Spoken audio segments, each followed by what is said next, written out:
Bonsoir à tous et bienvenue à cette rétrospective Max Boulet, qui est présentée notamment par l'association des Amis de Max Boulet, qui est très heureuse de tous vous accueillir ce soir ici au Golan Art Center. Donc, je suis Olaf Boulet, petit-neveu de Max Boulet, membre de l'association, et je serai votre maître de cérémonie ce soir. Donc on va sans plus tarder accueillir les vraies personnes importantes qui ont travaillé sur ce projet. J'accueille Sophie Desrobières et Pauline Beaulieu. Donc Sophie est présidente de l'association et Pauline est coordinatrice chef de projet de l'exposition. Et je vous demande de bien les applaudir.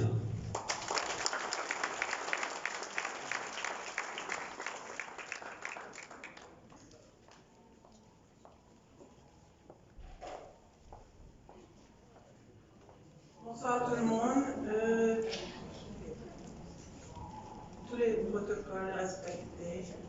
Je vais dire juste distingués invités, chers amis. Nous nous réjouissons d'être aujourd'hui à Port-Louis pour fêter avec vous le lancement de l'exposition Entre lignes et lumières. Cette ville de Port-Louis que Max Boulet chérissait particulièrement car elle était le cadre des vacances, de longs séjours en famille, le cadre aussi de son cabinet d'architecte à l'angle de la rue Malfille. Il aimait se retrouver dans les ruelles et les recoins de la ville, flâner au bazar central, se rendre au Champ de Mars avec ses tribunes et sa plaine grouillant de monde et de couleurs. L'univers de Port-Louis lui était très familier et lui tenait à cœur.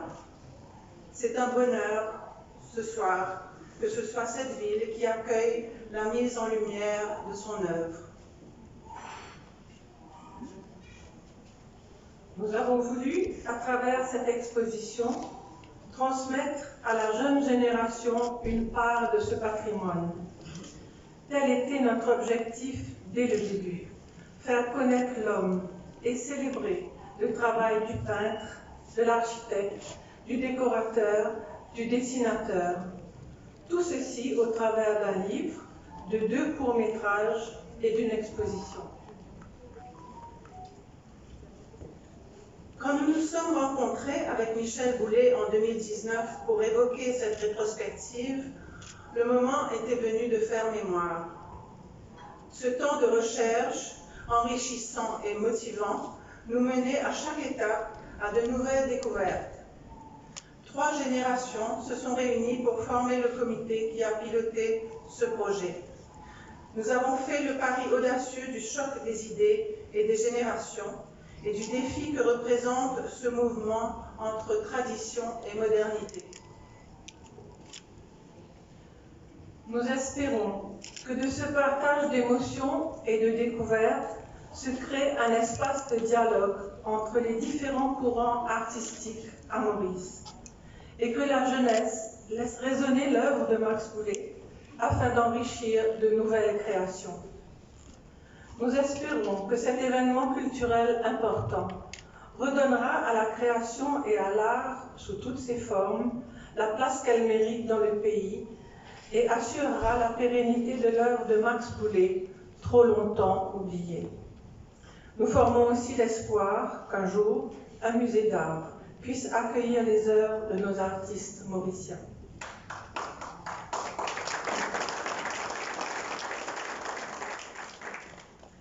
Aujourd'hui, c'est un rêve que nous avons porté pendant plus de 2 ans qui se réalise. Le rêve de partager, de s'émerveiller et de vibrer à la sensibilité de Max Boulet.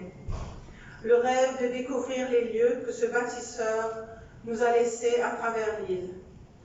Le rêve de voyager dans le temps avec lui, le rêve de partager cette richesse afin que chaque Mauricien, à sa manière, puisse s'approprier cet héritage commun, ce patrimoine culturel national. Sur notre route, nous avons eu de précieux collaborateurs.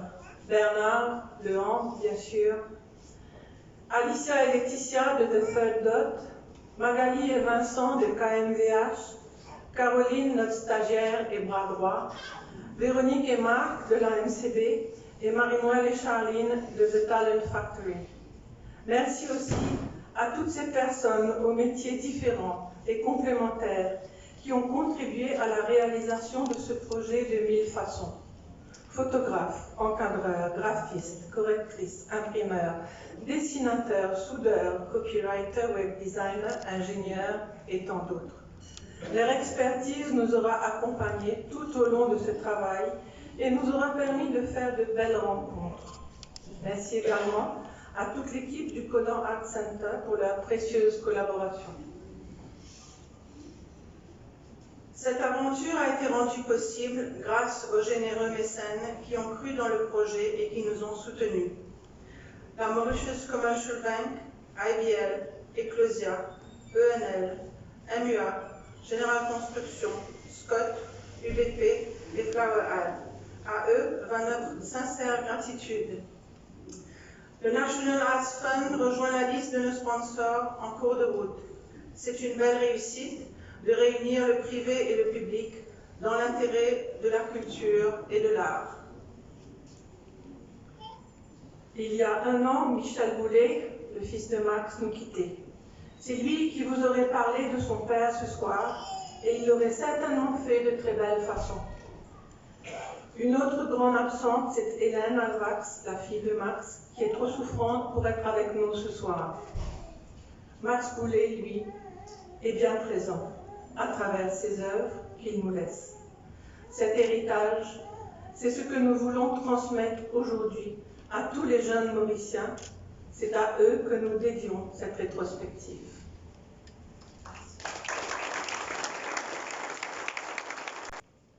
Merci Pauline, merci Sophie. Donc, comme vous l'avez si bien dit, on a été accompagné par des sponsors tout au long de cette aventure. Donc j'aimerais notamment remercier ceux qui sont présents ici aujourd'hui, ce soir. Donc, tout d'abord, le ministre des Arts et du Patrimoine culturel, le ministre du Tourisme par intérim, l'honorable Avinash Tilak. On peut l'applaudir.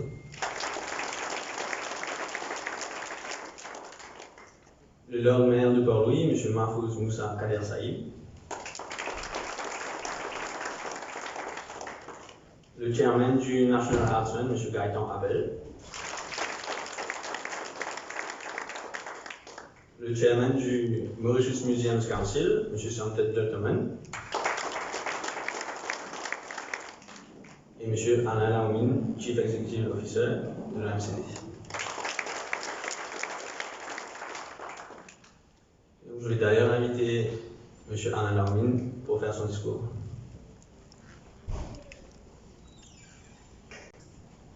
Des arts et de l'héritage culturel et le ministre du Tourisme par intérim, Avinash Tilak.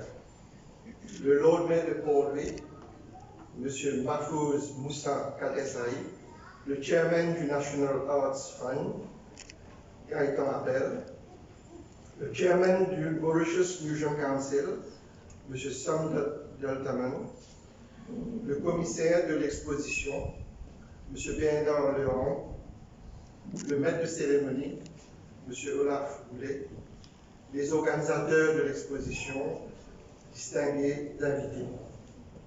Aussi un très chaleureux bonjour à toute la grande famille Boulet.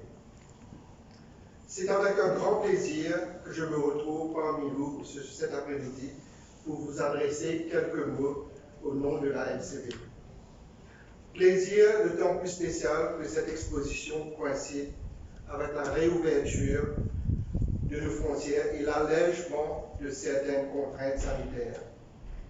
Une réouverture qui sera, j'en suis sûr, très bien accueillie par la communauté des artistes locaux pour qui la pandémie a été particulièrement éprouvante. La MCB a, depuis très longtemps, eu à cœur de promouvoir l'art et les artistes locaux de multiples façons. Nous avons à maintes reprises soutenu les artistes directement et financièrement par des aides, mais aussi à travers des acquisitions d'œuvres pour notre musée, le Blue Penny Museum. Rendre hommage à Max Boulet, l'un de nos illustres peintres, est donc une évidence pour nous. Pour information, le Blue Penny Museum possède une collection de 25 tableaux que vous avez l'occasion de découvrir tout à l'heure. À la MCV, nous avons l'ultime conviction que le succès d'une nation et le bien-être d'une population repose également sur sa capacité à protéger et à valoriser son patrimoine culturel et artistique. En tant que la première institution financière du pays, nous pensons qu'il est notre devoir de contribuer à transmettre notre patrimoine culturel aux générations futures pour que tous les Mauriciens puissent être fiers de cette identité. Max Boullé, que dire de ce grand artiste? Il fut certainement grandement influencé par ses études à Paris, à l'école des Beaux-Arts.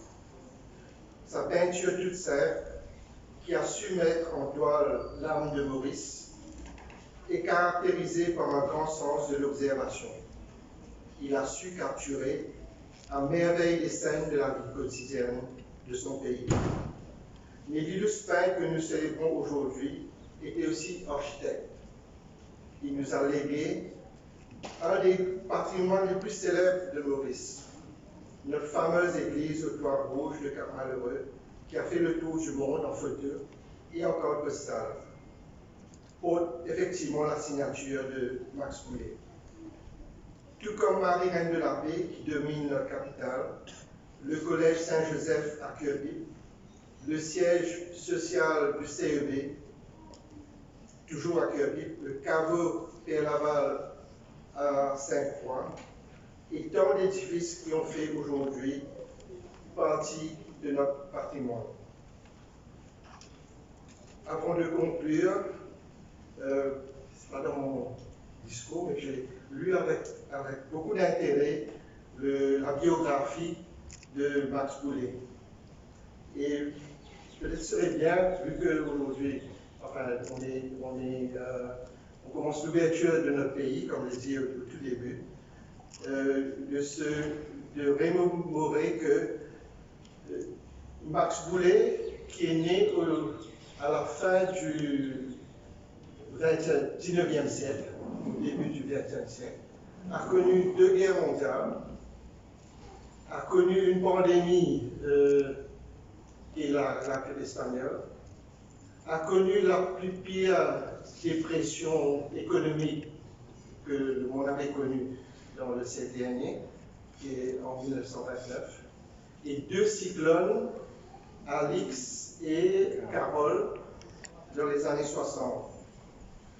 Alors, si aujourd'hui, effectivement, on est un peu découragé parce qu'on a eu 18 mois de confinement et qu'on voit un peu l'avenir un peu sombre, et quand on regarde ce qu'a pu créer Max Boullé, a pu innover, a pu nous léguer comme patrimoine, on peut aujourd'hui être très fiers et être encouragé de dire qu'il y a encore meilleur devant nous malgré la pandémie. Alors pour conclure, j'aimerais féliciter toutes celles et ceux qui ont œuvré à l'organisation de cette magnifique exposition.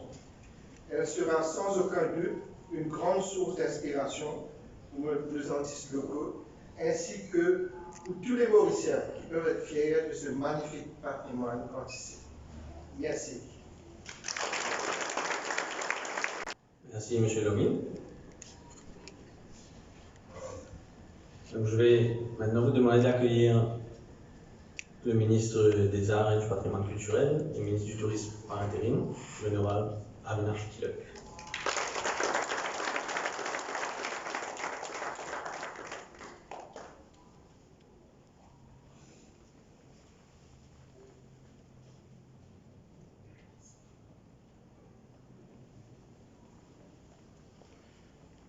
Le Lord Mayor de Port-Louis,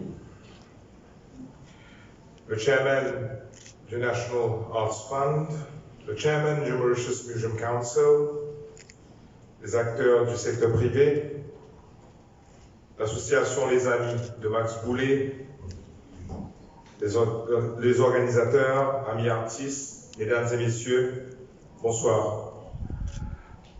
Quand on parle de la pandémie et de ses effets, comme mentionné par le précédent intervenant, nous faisons souvent référence à l'économie et ses conséquences sur la croissance, le PIB, la dette et autres. La FCB, en connaissance de cause, a fait mention. Mais très souvent, nous parlons peu des conséquences du Covid sur le monde culturel et artistique. Les restrictions sanitaires, pas uniquement à Maurice, ont malheureusement exigé que les rassemblements soient interdits ou limités en termes de nombre de personnes.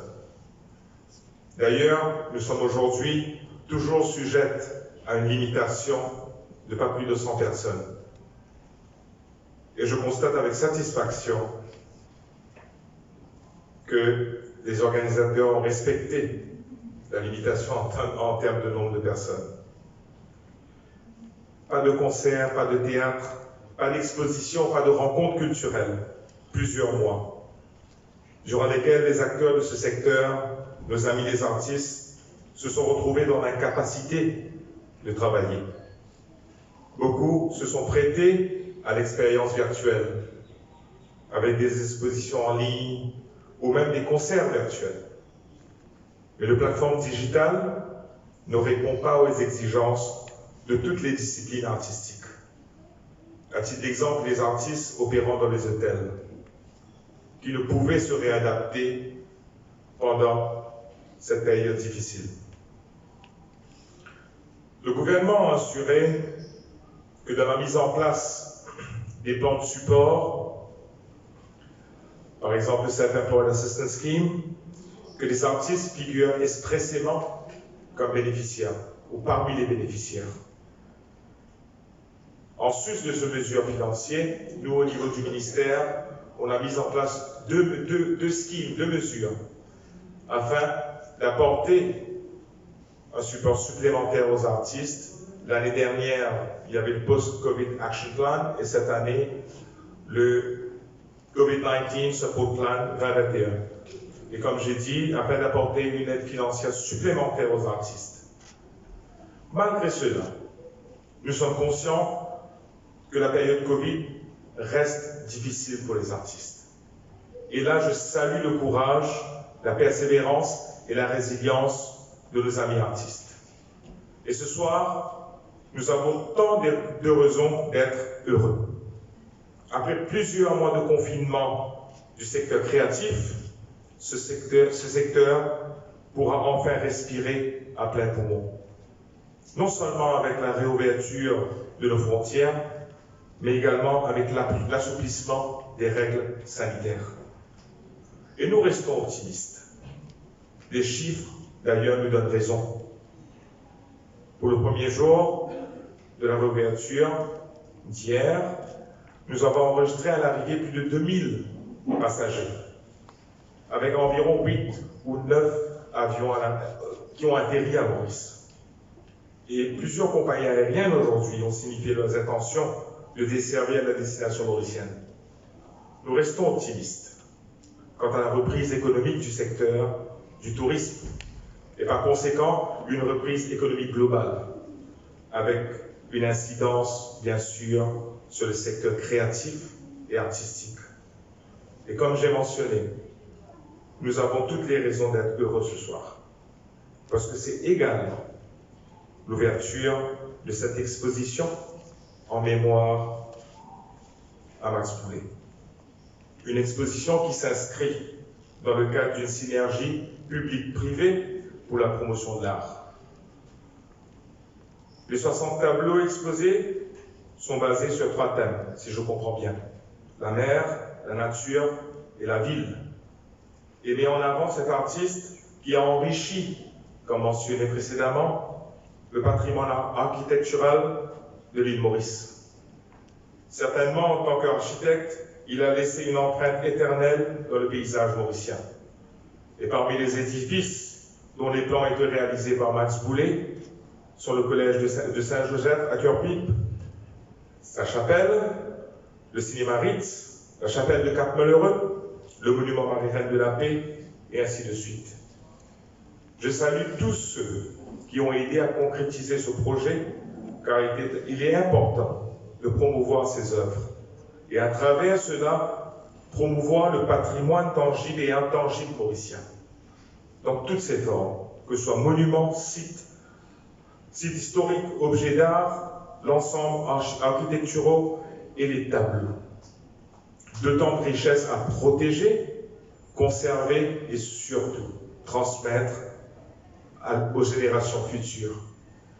Je félicite les 3 générations de la famille Boulay qui se sont réunies afin d'assurer la transmission de l'héritage de cet illustre artiste.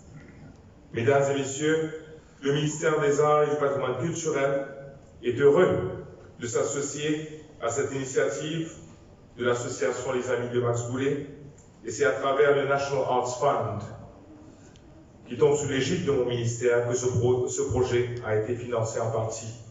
Je ne manquerai pas d'apporter certains éléments sur la mise en place du National Arts Fund, afin qu'on ait plus de visibilité sur l'apport que le National Arts Fund aujourd'hui est pour les artistes mauriciens.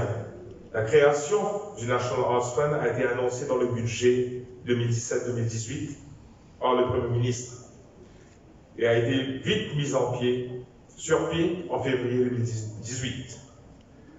Le National Arts Fund, comme j'ai dit, vise à soutenir et accompagner les artistes et créateurs locaux en finançant des projets, initiatives et événements artistiques tels que les concerts et expositions, entre autres. Et pour cette année, le National Arts Fund a également lancé le Post-Covid Call, où 22 projets ont été approuvés au coût total de quelques 10 millions de roupies, dont l'activité artistique d'aujourd'hui. Et depuis 2018, 85 projets ont reçu une subvention du National Arts Fund au coût total de quelques 38 millions de roupies. L'aboutissement de ce projet, je le disais au début de mon discours, est grâce à la collaboration du gouvernement avec le secteur privé et bien évidemment avec l'association Les Amis de Max Boulay comme l'initiateur de ce projet. Le secteur privé est largement reconnu comme un partenaire clé au développement social et économique du pays. Et je me réjouis que le secteur privé ait un intérêt particulier dans le domaine de l'art et la culture. Avant de conclure, je souhaiterais également préciser que le gouvernement a récemment mis en place un comité regroupant le ministère des Arts et du Patrimoine culturel, la MTPA et les acteurs du secteur privé, nommément Business Mauritius, la RIM et le Mauritius Bankers Association. Ce comité, présidé par moi-même, a pour mandat de dégager une stratégie pour la sauvegarde, la réhabilitation et la mise en valeur de nos sites classés patrimoine, afin de donner une seconde vie à ces bâtiments ou ces lieux qui représentent l'histoire de notre pays. Les sessions de travail sont en cours et je suis convaincu que ce comité nous permettra de redynamiser le secteur du patrimoine culturel. Et je saisis cette occasion pour encourager ce type de collaboration afin d'aider à renforcer la promotion de l'art et du patrimoine culturel. Je vous remercie beaucoup pour vos attentions et encore une fois, grand bravo aux organisateurs et tous les partenaires, tous les sponsors qui ont aidé à la mise en place et la réalisation de cette exposition. Merci beaucoup. Donc c'est une bonne continuation dans la relance du secteur touristique, maintenant que les frontières sont ouvertes.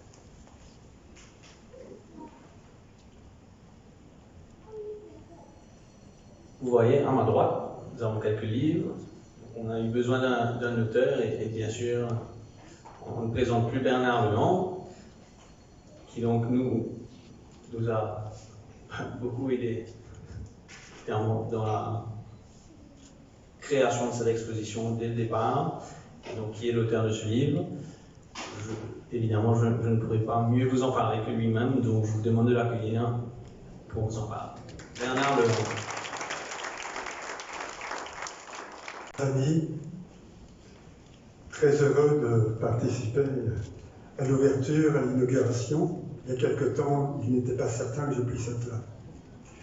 C'était très frustrant, parce que Boulay, que vous allez découvrir, je l'ai découvert il y a une vingtaine d'années, chez des collectionneurs particuliers, en compagnie de Barbara Luc, avec qui je travaille, sur la constitution d'une histoire de l'art et de la peinture à l'île Maurice.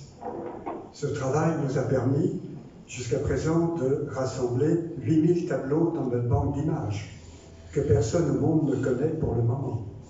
Et le travail que je fais sur Max Boullé depuis 2 ans, c'est un des jalons de cette histoire de l'art qui est en construction et dont j'invite des jeunes chercheurs à continuer ce travail dans quelques temps, car il faudra bien qu'un jour je m'arrête de faire ce type de travail. Écoutez, le livre parle de l'homme, parle du peintre, parle de l'architecte. Il y avait cette chose paradoxale. Tout le monde connaissait un nom, Max Boullé. Tout le monde savait l'identifier à un peintre, mais nul ne pouvait nous dire qu'il avait vu un tableau de Max Boullé. Comment c'était un tableau de Max Boullé? Il y avait une frise pourtant de Boullé que beaucoup de gens ont vue en allant au Plaza. Mais les gens voyaient la frise, mais ignoraient que c'était Max Boullé qui en était l'auteur. Paradoxalement, les gens connaissaient son œuvre architecturale. Les bâtiments, les églises, les bâtiments publics, des maisons particulières, des cités sont l'œuvre de cet artiste, mais nul ne savait qui était le dessinateur, le concepteur du Montmartre, de la petite chapelle du Cap-Malheureux, de tant d'autres établissements, le monument Marie-Reine de la Paix ici à Port-Louis, et j'ai pu recenser plus de 26 établissements religieux bâtis par Max Boullé. Il fut, entre les 2 guerres, un grand bâtisseur dans l'île. Et ça, c'est quand même une marque qui doit rester et qui restera longtemps. Et c'est la raison pour laquelle cette rétrospective va enfin permettre au public de mettre un nom sur tous ces bâtiments et en même temps de découvrir des œuvres, de découvrir des tableaux, de découvrir à quel point cet homme a privilégié le paysage de l'île Maurice, le célébrant dans toutes ses variétés climatiques, de lumière, de clarté intense comme de clarté faible, selon le temps, selon la couverture du ciel.